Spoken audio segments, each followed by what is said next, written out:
This week on Intrigued, Full of Fact. We always have good communication, and we always stay in touch, especially since Akari's birthday was a week after Easter Sunday. So we were already in communications about, getting his birthday and everything together and what we're going to do and how we're going to, do things for that. So it's no way that she would just disappear for that. I'm Chandrea Thomas, and welcome to episode 54. In this podcast, I talk about curious cases, disappearances, and other stuff.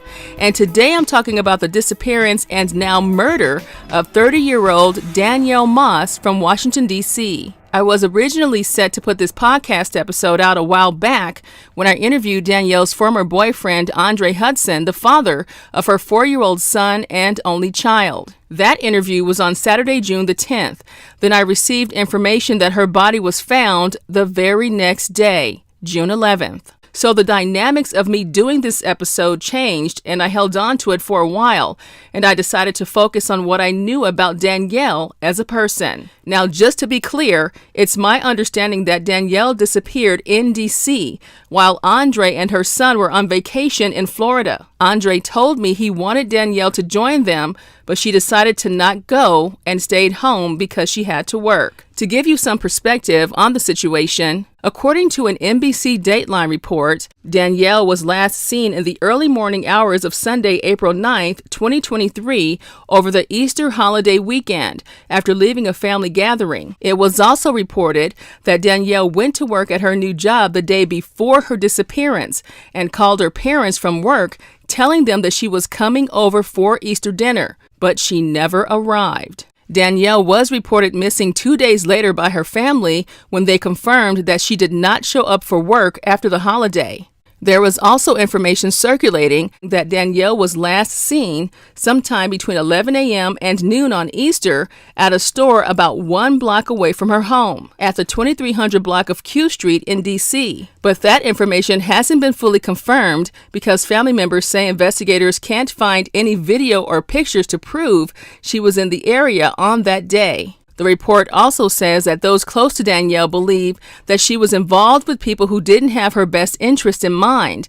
And it was also mentioned that she was involved with a new guy who was questioned by police, but police have not confirmed if that man was a person of interest. Now to the day that Danielle was found. According to the Charles County Sheriff's Office, on June 9th at around 6:40 p.m., police were called to Holly Spring Drive in Waldorf, Maryland, after a passerby walking near power lines found a partially covered body. Detectives went to the scene, and the body was transported to the medical examiner in Baltimore for an autopsy, and that's where they determined that the body was Danielle and ruled her death as a homicide. At this point, they have not released a cause of death, and get this, Waldorf is less than an hour away from D.C. In this episode, I'm sharing my interview with Andre, along with some private home videos and pictures of Danielle that he sent to me. I also contacted the lead detective at the Charles County Sheriff's Office to get an update on the case. This is what happened. How did you find out that Danielle was missing? It's crazy because it was more so intuition. It was just something wasn't sitting right. My son and I, we had took a trip to Orlando. Danny couldn't come. She started a new job, so she stayed in D.C. And it was like, I guess one day it went past, and the second day it went past. Easter Sunday we didn't speak, and then that Monday I didn't speak, and then it was weird because I didn't get no texts, I didn't get no calls. Like I said, we're out of town. I'm sending you pictures. You're going to respond to something. So I was just call around to call her stepmother, call her friends. Nobody's talked to her, and I'm okay. Like, just called her family. I'm just like, nobody else has talked to her. That's weird. That's when I spoke to her stepmother, and told her I'm in Orlando, so maybe she want to contact DCPD and see if anybody's been picked up or locked up or whatever the case may be. Just to see like where she's at. So tell me about the last time you saw her. What was your conversation like, or what was her mood? Where was she at with everything at that time? Last time I saw her, I think we met at her stepmother's house. He took a car over there, chill with her stepmother, her father. They always want to see him. She was over there. I think she had just got home from work, and we just was over there, just family time, just talking, letting the kid play. I think he had some new toys or something. And the last time I spoke with her was that Saturday before Easter. So she was at work, and we were supposed to had meet up so she can have seen the car, but she had to work, and the time didn't level out for us to be able to meet up. Let me ask you this, because this is the elephant in the room. People always assume the person that's close to the person who's disappeared is involved and all that kind of stuff. So you have a child with Danielle, right?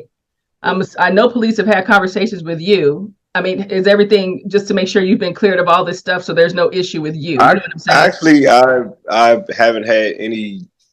Well, I've had conversations, but they haven't reached out to me. It was more so me reaching out to them to figure out what's going on, and a couple people who call me with some information, just me getting in contact with a detective however I can, just to let them know, hey, I heard this, somebody's telling me this bit of information, or just things like that. But actually they haven't reached out to me. They haven't questioned me. They haven't told me to come down, do anything. Wow. So you actually initiated the contact to give them information about everything.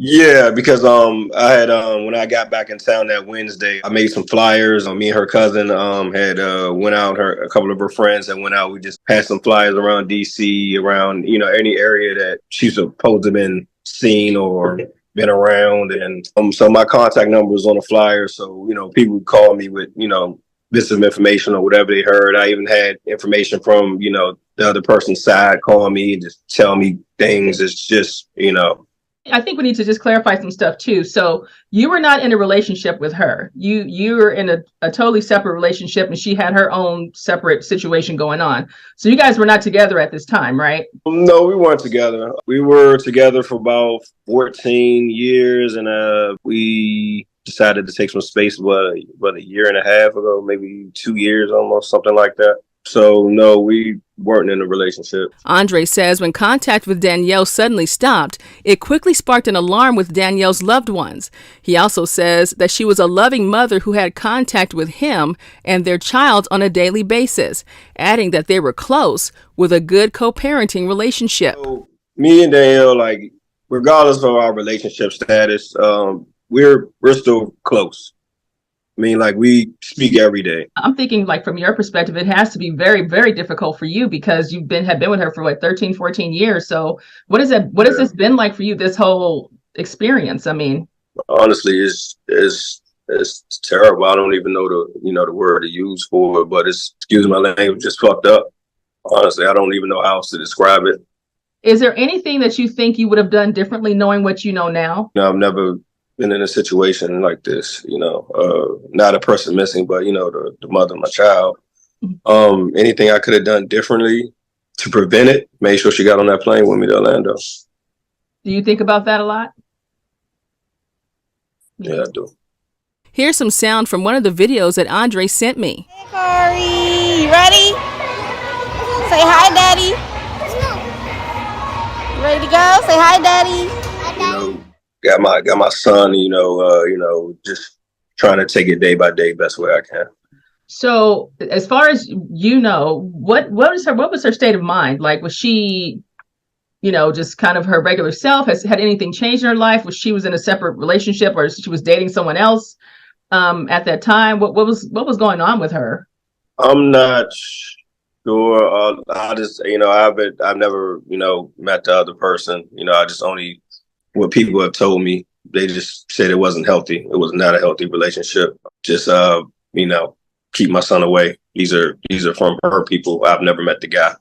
I can't comment or say anything about this man's character other than what, her close friends or her family has told me. And basically it was it's not healthy. It's keep your son away, and she doesn't even need to be involved in that. So Danielle's been through a lot, last couple of years. She lost her mother and her grandmother, her aunt in the same week due to COVID.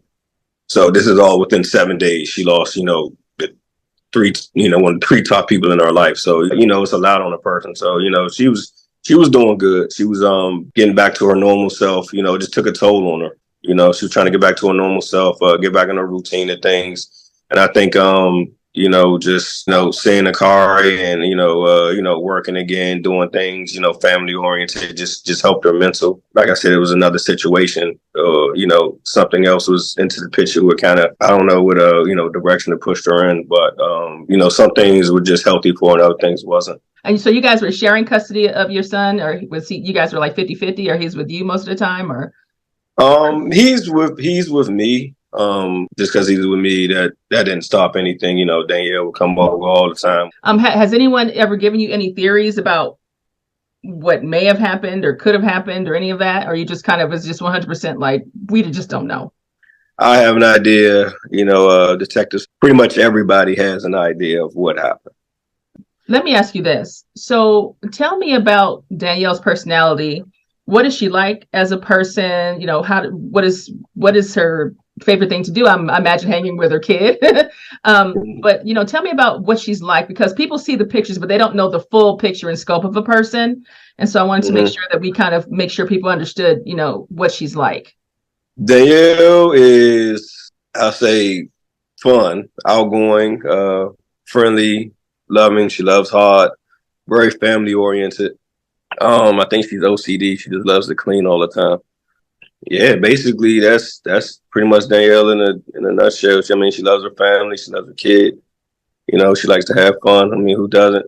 She's just all around good person. Is there anything that you want people to take away from the story that you want people to know or to get out there for sure, to clarify anything like that? Only thing I could say, if you know, regarding, you know, what's going on in my life, you know, you see something, say something, or if you hear anything, act on it, you know, before, you know, things go left. I reached out to the Charles County Sheriff's Office to get an update on the case, and I spoke to Detective A. Worley, who's leading the investigation. She says that Andre is absolutely not a person of interest in the case and that they're looking into other people. The detective also says they can't confirm exactly where Danielle was last seen other than to say that she was in her resident county, but they are still following up on leads. At this point, there's no reward in the case. If anybody knows anything about Danielle, I would, you know, all I can ask them is to, you know, reach out to the detectives. Yeah, it's kind of hard doing this podcasts and these interviews. Yeah. I guess the biggest thing that I want to everybody take from this is that, you know, she's a mother. She's, you know, a daughter. She's a friend. She has people who love her. People care about her. This is not just a person who was just sitting on the side of the road waiting for their life to end. You know, this is a person who's looking forward to everything, you know, as far as, you know, her success. She's 30 years old. Our son graduated and first dates, you know, all that stuff. You know, she was looking forward to all those things in her home. You know, just unfortunate that, you know, this is going on right now, and she didn't deserve that. Is there anything else that you want to add, or that you would like to say to people who've helped you through this process, you know, especially just the community-wise and things like that? To all the family and friends, you know, anybody else that is, you know, that I've never heard of that reached out with any anonymous tips, you know, told any bit of information to try to help put us in the right direction, you know, thank you for that. It's much appreciated. We just, you know, try to take it day by day, just, you know, figure out what's going on. When it comes to my final thoughts about this case, the first thing that comes to mind is that someone stopped Danielle from making it back home on that Easter morning. Because remember, she was supposed to meet up with her family later that night for Easter dinner. Andre says that Danielle was a very loving and attentive mother and that she would never abandon her son or family and would never miss the birthday of her only child. Andre also says he feels constant sadness, wishing he could have convinced Danielle to go with him on that trip to Florida. As for new theories or tips and things like that, investigators are being very tight-lipped about what they know. At this point, investigators say the missing persons case turned murder investigation is still ongoing. If you have any information in this case, call Detective A. Worley at 301-609-6518.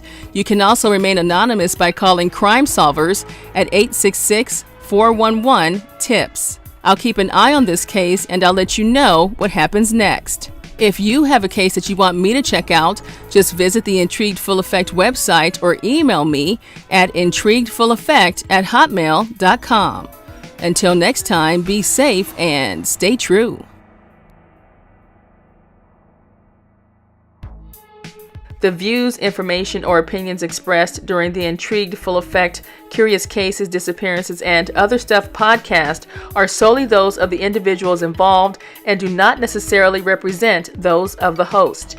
The primary purpose of this podcast is to educate and inform. The host of this podcast assumes no liability or responsibility for any activities in connection with opinions shared in the podcast. The podcast and blog associated with it shall not be used in any legal capacity or as a basis for expert testimony. Any copyright material in the podcast is approved by the owner or as part of the public domain. Music by Pond 5.